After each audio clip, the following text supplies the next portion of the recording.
अस्सलाम वालेकुम स्टूडेंट्स, आज हम पढ़ने वाले हैं एनर्जी फ्लो इन इकोसिस्टम। तो सबसे पहले देखें तो हमने इकोसिस्टम में जो बायोटिक कंपोनेंट थे उनको तरतीब से रखा था। सबसे पहले T1 या ट्रॉपिक लेवल 1 था, उसके ऊपर T2 था, उसके ऊपर T3 था, फिर T4 और सबसे टॉप पर T5 था। अब ये ट्रॉपिक लेवल क्यों बने हैं, ज़रा गौर से देखें तो ये असल में एनर्जी के हुसूल की कोशिश है। और आपको मालूम है छोटे से छोटा और बड़े से बड़ा काम करने के लिए एनर्जी की ज़रूरत होती है। और लिविंग थिंग्स के अंदर तो मेटाबॉलिज्म के नाम पर न ख़त्म होने वाली एक्टिविटीज़ का एक सिलसिला है, उसके लिए भी एनर्जी चाहिए। और वो एनर्जी कहाँ से मिलेगी? सबसे पहले एनर्जी का एक ही सोर्स है, वो है सन, और इससे सोलर एनर्जी पड़ती है। और एनर्जी की डेफिनेशन ये है कि लॉज के हिसाब से कि इसको ना हम प्रोड्यूस कर सकते हैं ना डिस्ट्रॉय, अलबत्ता इसकी शेप चेंज कर सकते हैं, एक फॉर्म से दूसरे में कन्वर्ट कर सकते हैं। तो सोलर एनर्जी ये सारे जानदार इस्तेमाल कर ही नहीं सकते। पहला ग्रुप है T1 वाला, जिनको हमने ऑटोट्रॉफ कहा था। इस सोलर एनर्जी को सिर्फ ये ग्रोह है जो केमिकल एनर्जी में कन्वर्ट कर सकता है। और अब ये केमिकल एनर्जी ट्रॉपिक लेवल 1 से 2 पर जाएगी, 2 से 3 पर, 3 से लेकर आखिर में T5 तक यही एनर्जी पहुंचेगी। इसको कहते हैं एनर्जी फ्लो इन इकोसिस्टम। लेकिन इधर एक मसला है। मसला ये है कि जो T1 को जितनी एनर्जी मिली थी उतनी ही एनर्जी T5 को नहीं मिली। एक तरह का करप्शन है। करप्शन तो नहीं करना चाहिए, कुदरत ने ये निज़ाम मुकर्रर किया हुआ है, लेकिन हमारे मुआशरे के हिसाब से एक करप्शन कह सकते हैं। मिसाल के तौर पर एक प्रोजेक्ट मंजूर होता है, एक नाली बनानी है, 1000 रुपये मुकर्रर उसके लिए। जब वो 1000 रुपये दफ्तर से बाहर निकलते हैं तो दफ्तर वाला कुछ रुपए जेब में डाल के थोड़े से कम अगले को देता है। वो अगले वाला फिर उसी में से कुछ पैसे कम करते करते ग्राउंड पर जो नाली पे लगा वो आधे से भी कम पैसा लगता है। मसलन यूँ समझो, एक शख्स से दूसरे, दूसरे से तीसरे में होते होते 10 रुपये उस नाली के बनने में लगे, बाकी बीच में ज़ाया हो गई। वही सिलसिला इधर है। मैं आपको मिसाल बताता हूँ। सूरज की जो रोशनी सूरज से निकलती है उसका 1% T1 को मिलता है। 99% रोशनी हेटेरोट्रॉफ या बेजान ज़मीन पर पड़ती है। 1% को जब ये इस्तेमाल करेगा, इस्तेमाल इसने अपने लिए करना है, करके जब इसको केमिकल में कन्वर्ट करेगा तो ये केमिकल कुछ ये इस्तेमाल करेगा, अगले को थोड़ा कम मिलेगा, उससे अगले को और कम, इससे अगले को कम, और सबसे कम एनर्जी T5 को मिलेगी। तो अब सोचना ये है कि ये बीच में लॉस कैसे होती है, क्यों लॉस होती है, सबको बराबर क्यों नहीं मिलती। तो पहले ये लॉसेस देखेंगे, फिर मैं आपको ये तफसील बताऊंगा। इसको फर्ज करें T1 को मिली 100%। इस 100% में से 80% ये अपने उम्र भर के दौरान रिस्पिरेशन में इस्तेमाल करेगा। रिस्पिरेशन में तो खर्च हो जाती ना, सेलुलर रिस्पिरेशन में। तो कितनी बची? 20%। वो 20% एनर्जी मिली T2 को। T2 में से इसने भी इस 20 का भी 80% इसने खर्च किया रिस्पिरेशन के दौरान। तो अब इसके जिस्म में जो बची है, जो, बल्कि मैं आपको मैं दोबारा बताता हूँ। कल हमने प्रोडक्टिविटी का जिक्र किया था, और gross primary productivity, net primary productivity, ये दो बताया था। तो ये जो T1 ने जो सूरज की रोशनी इस्तेमाल करके टोटल जिंदगी भर जितना फोटोसिंथेसिस करके बायोमास बनाया वो 100% था। उस 100% बायोमास का 80% इसने अपनी जिंदगी में खर्च किया और 20% अपने जिस्म का हिस्सा बनाया। ये नेट प्राइमरी प्रोडक्शन थी। इसको अगला ग्रुप यानी किसी हर्बिवोर्स ने इस पौधे को खाया तो उसके जिस्म में गया। अब पौधे को खा के उसका भी 80% वो खर्च कर चुका है, 20% अपने जिस्म का हिस्सा बनाया। इस 20% का भी 80% खर्च हुआ, तो अब क्या बचा है? तकरीबन हम फर्ज कर लेते हैं 2% बचा है। ये 2% इस ग्रुप को मिला है, इसका 2% है। इस 2% का भी 80% ये खर्च करेगा तो कितना बचा अगले के लिए? 0.02%। इस 0.02% का भी 80% इसने खर्च किया अपनी लाइफ के दौरान और अगले को मिला 0.002%। तो उस बेचारे को तो बहुत कम एनर्जी। तो लॉस क्यों होता है? तो पहली वजह लॉस की रिस्पायरेशन है। इस रिस्पायरेशन के दौरान हर जानदार खर्च करता है, एनर्जी उसकी है, उसने ट्रेप की है तो उसकी मर्जी है, जितना खर्च करना चाहे कर लो। बचत भी उसकी मर्जी है, बचत वो है जो उसके जिस्म में ग्रोथ की शक्ल में स्टोर होगी। अच्छा, अब क्या हुआ? एक लॉस तो ये हुआ है, मैं कहना ये चाह रहा हूं कि हर ग्रुप को कम क्यों मिला? तो सबसे बड़ी वजह है रिस्पिरेशन। दूसरी वजह, some dead bodies, dead organisms can not be use by others. मिसाल के तौर पर घास थी, घास प्राइमरी प्रोडक्शन कर रही थी, सारी घास तो बकरियां नहीं खाती, बकरियों ने ज्यादातर घास खाई, कुछ घास ऐसी बची जो बकरियों के हिस्से में नहीं आई, वो इधर मर खप के इधर ही गल सड़ गया। तो हम कह सकते हैं जो डेड ऑर्गेनिज्म जिनको किसी ने नहीं खाया, उनके अंदर की एनर्जी हीट की शक्ल में निकल के एनवायरनमेंट में चली गई। डिकम्पोजिशन करेंगे तो हीट की शक्ल में निकल जाएगी, ये जाया हुई। इसी तरह ये जो लिविंग ऑर्गेनिज्म है, ये डेफिकेशन भी तो करते हैं ना, डेफिकेशन कहें या एक्सक्रीशन कहें, बहुत सारी एनर्जी इस एक्सक्रीशन से भी जाया हो जाती है। जाया इस सेंस में कि ट्रॉफिक लेवल को नहीं मिलती, एनवायरनमेंट में तो चली जाती। तो हर ट्रॉफिक लेवल पर एनर्जी की मकदार कम होने की वजह क्या हुई? सेलुलर रिस्पिरेशन और हीट की शक्ल में डेड बॉडी से निकल गई, और एक्सक्रीशन के साथ भी बहुत सारी एनर्जी जाया हुई। तो इसलिए हर ग्रुप में आगे आगे जाते जाते एनर्जी की क्वांटिटी कम होती गई। इसको कहा जाता है एनर्जी फ्लो इन इकोसिस्टम। अब इसी एनर्जी फ्लो इन इकोसिस्टम के लिहाज से एक साइंसदान ने नाम जहन से निकल गया है, लिविंग थिंग्स को एक खास तरतीब में रख के देखा तो उसको पायरामिड्स नजर आए कुछ। पहले मैं पायरामिड याद दिलाता हूँ। पायरामिड किसी भी ऐसी स्ट्रक्चर को कहा जाता है जिसका बेस चौड़ा होता है, टॉप बहुत नैरो होता है। अब ये सारे इकोसिस्टम के जानदार इसी पिरामिड की शक्ल में अरेंज हैं। सबसे पहले प्रोड्यूसर, ये सबसे ज्यादा होंगे, इनसे कम प्राइमरी कंज्यूमर होने चाहिए, इनसे कम सेकेंडरी कंज्यूमर होने चाहिए, इनसे कम टर्शियरी कंज्यूमर, सबसे कम डिकम्पोजर्स होने चाहिए। तो और ऐसा होता है इसलिए ये पिरामिड बनता है। अब इन पिरामिड को 3 हिस्सों में तकसीम किया।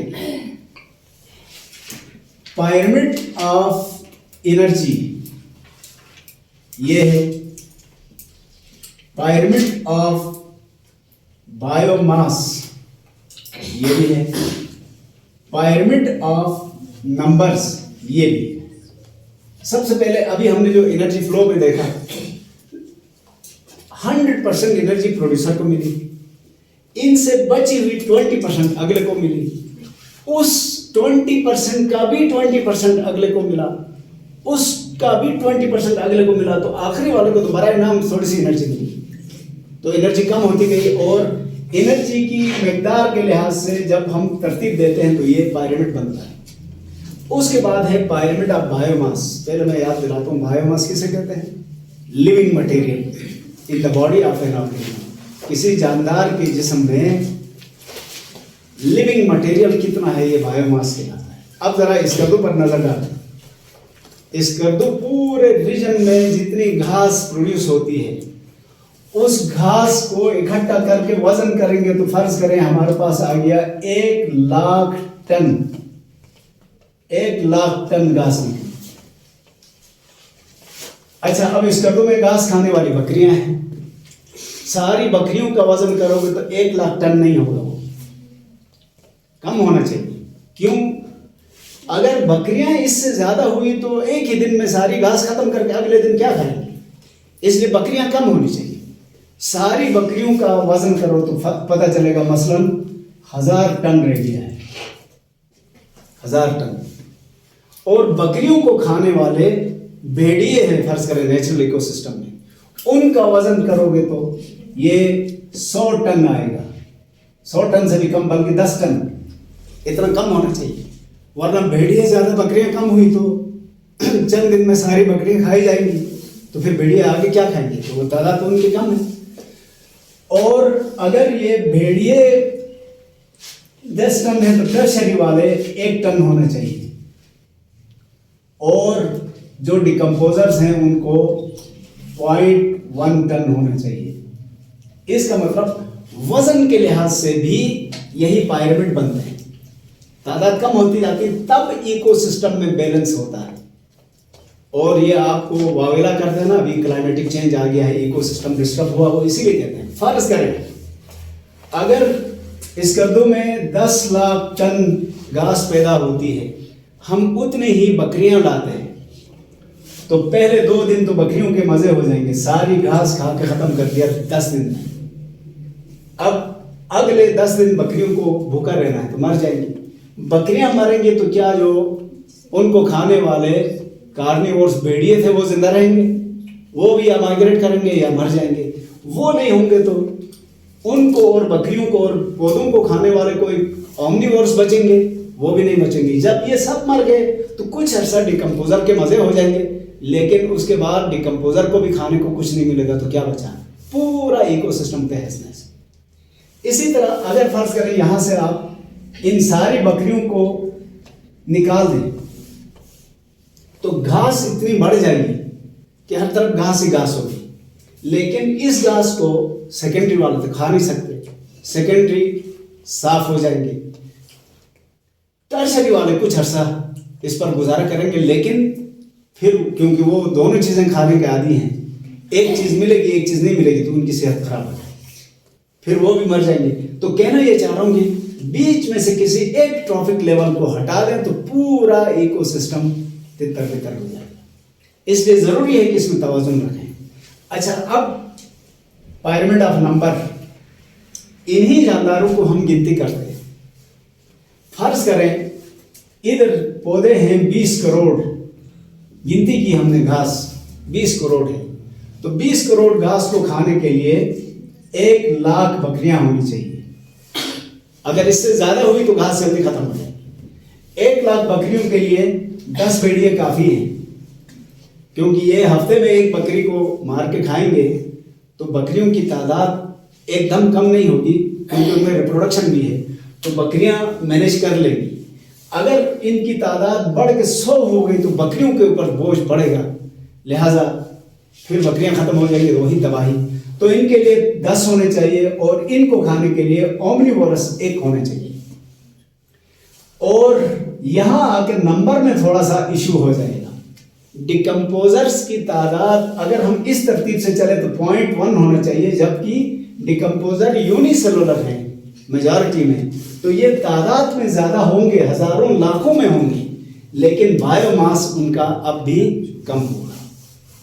तो ये इकोसिस्टम के अंदर जो मुख्तलिफ ट्रॉफिक लेवल थे उनके वजन के लिहाज से भी हमने अरेंज किया तो पायरामिड बना, तादाद के लिहाज से अरेंज किया तब भी पायरामिड बना, एनर्जी जिस ग्रुप को जितनी एनर्जी मिल रही थी उस हिसाब से जमा किया तब भी पायरामिड बना। इसलिए इनको कहते हैं इकोलॉजिकल पायरामिड्स।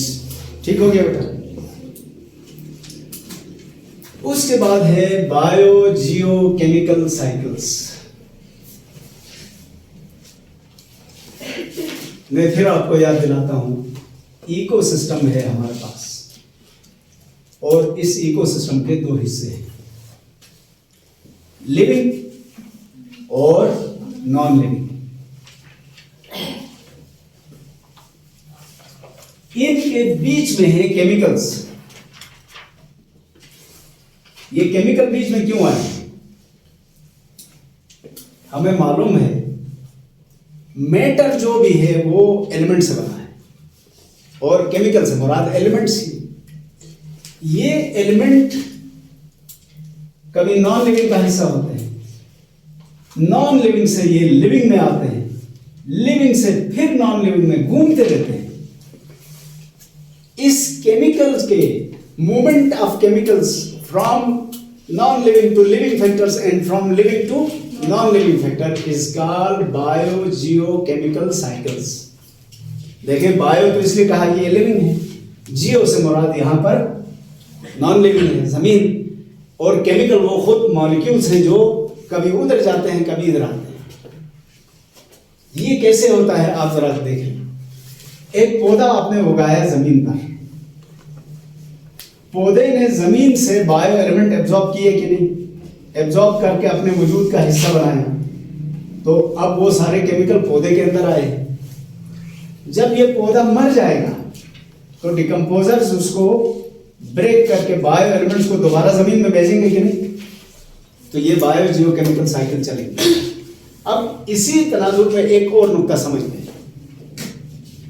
हमारी दुनिया जो है प्लेनेट अर्थ, इसको साइंसदान कहते हैं स्पेसशिप, यानी जिस तरह एक समंदर में जहाज है इसी तरह स्पेस में भी एक जहाज है। इस जहाज से ना कोई चीज बाहर जा रही है ना कोई चीज बाहर से अंदर आ सकती है, सिर्फ एक चीज है सनलाइट, वो बाहर से आती है और यहां से डिफ्यूज होकर रिफ्लेक्ट होकर बाहर भी जा सकती है। अदरवाइज कोई और ऐसी चीज नहीं है जो ना बाहर से अंदर आती है ना बाहर से अंदर जाती है। इसको सेल्फ सस्टेन्ड प्लेनेट या आप इसको शिप कह सकते हैं, स्पेसशिप या प्लेनेट है ये। अच्छा, इसमें क्या है, बायो एलिमेंट्स लिमिटेड हैं और ये कभी जानदारों के जिस्म में चले जाते हैं, उनकी डेथ के बाद ये वापस आते हैं। अगर ये चक्कर नहीं चला तो क्या होगा, दुनिया एक दिन इन बायो एलिमेंट से खाली हो जाएगी या इनकी डेफिशिएंसी हो जाएगी। मिसाल के तौर पर इन पौधों और जानवरों के जिस्म में अगर बायो एलिमेंट्स लॉक रहे, डिकम्पोजर ने इनको रिसाइकिल नहीं किया, तो क्या होगा, दुनिया में मजीद बायो एलिमेंट्स फराहम करने की सलाहियत खत्म हो जाएगी, लिहाजा नए जानदार बन नहीं सकते। तो हम इस नतीजे पर पहुंच सकते हैं कि biogeochemical cycles are necessary for continuity of life on earth. दुनिया में जिंदगी तब तक जारी रहेगी, तब तक ये चलती रहेगी जब तक बायो जियोकेमिकल साइकिल चलेगी। जिस दिन इनमें से कोई साइकिल रुक गया, ये फर्दर नो मोर लाइफ। अब इसी बात को देखकर जो दुनिया में मुख्तलिफ नज़रिए हैं, एक नज़रिया गालिबन हिंदू कम्युनिटी का है जो ये कहती है कि 7 जन्म मिलेंगे। तो इसका मतलब हमारे जिस्म में जो बायो एलिमेंट्स हैं वो परमानेंट हमारे पास नहीं है। कल तक किसी पौधे में होंगे, पौधे से जानवर में आएंगे, हमने पौधे का कुछ खाया, जानवर का कुछ खाया तो हमारे जिस्म में आया। कल हम मर जाएंगे तो ये दोबारा डिकम्पोजर्स उसको एक एक करके वापस ज़मीन में भेजेंगे, फिर पौधे का हिस्सा बनेंगे, फिर जानवर का, तो ये घूमते रहते हैं। हमारे जिस्म में जितने बायो एलिमेंट्स हैं वो सारे माजी में किसी जानवर या पौधे के जिस्म का हिस्सा रहे और मुस्तकबिल में पहले किसी और जानवर या पौधे का हिस्सा बन के फिर किसी इंसान में आएंगे, तो ये घूमते रहते हैं। ठीक हो गया बेटा?